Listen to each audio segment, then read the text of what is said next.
നമസ്കാരം. മലയാളി വാർത്തയിലേക്ക് സ്വാഗതം. ഭിക്ഷക്കാരന്റെ ബാഗിൽ നിന്ന് കിട്ടിയത് 4.5 ലക്ഷം രൂപ. ആരും നോക്കാനില്ലാതെ മറ്റുള്ളവരുടെ സഹായത്താൽ ഭിക്ഷയെടുത്തും തെരുവിൽ അലഞ്ഞു തിരിഞ്ഞ് ജീവിക്കുന്ന ഒരു വ്യക്തിയുടെ ബാഗിൽ നിന്നാണ് അദ്ദേഹത്തിൻ്റെ മരണശേഷം പോലീസ് ബാഗ് പരിശോധിച്ചപ്പോൾ വലിയൊരു തുക തന്നെ കണ്ടെത്താൻ സാധിച്ചിരിക്കുന്നത്. സംഭവം നടക്കുന്നത് ആലപ്പുഴയിലാണ്. ആലപ്പുഴയിൽ വാഹന അപകടത്തിൽ മരിച്ച ഭിക്ഷാടകന്റെ ഭാണ്ഡത്തിൽ നിന്ന് ലഭിച്ചത് 4.5 ലക്ഷം രൂപ. നിരോധിച്ച 2000 രൂപയുടെ നോട്ട് മുതൽ വിദേശ കറൻസികൾ വരെ കൂട്ടത്തിലുണ്ടായിരുന്നു.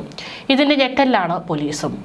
സഞ്ചികളിൽ നിന്ന് കിട്ടിയത് 4,52,207 രൂപയാണ്.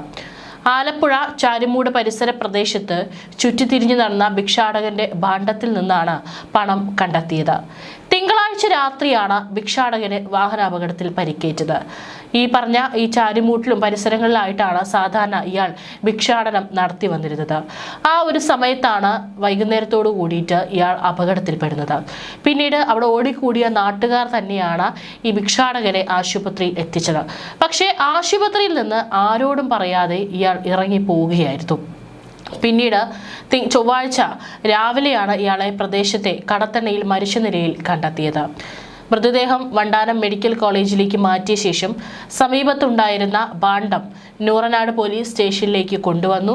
പഞ്ചായത്ത് അംഗത്തിന്റെ സാന്നിധ്യത്തിൽ പരിശോധിച്ചപ്പോഴാണ് ഭാണ്ഡം നിറയെ പണമായിരുന്നു.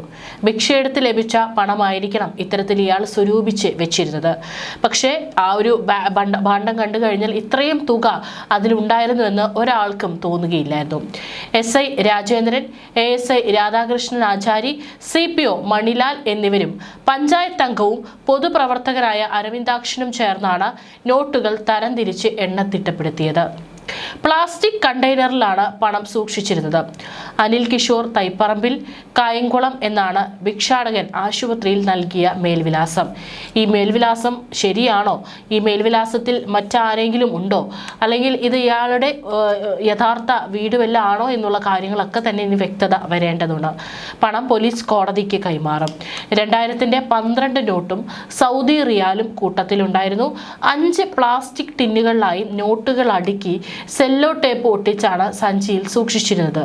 അതായത് ഭിക്ഷാടനം വഴി ലഭിച്ചിട്ടുള്ള ഈ പണം വളരെ സുരക്ഷിതമായിട്ട് പ്ലാസ്റ്റിക് ടിന്നുകളിലാക്കി സെല്ലോ ടേപ്പ് ഒട്ടിച്ചാണ് ഇയാൾ സൂക്ഷിച്ചിരുന്നത്.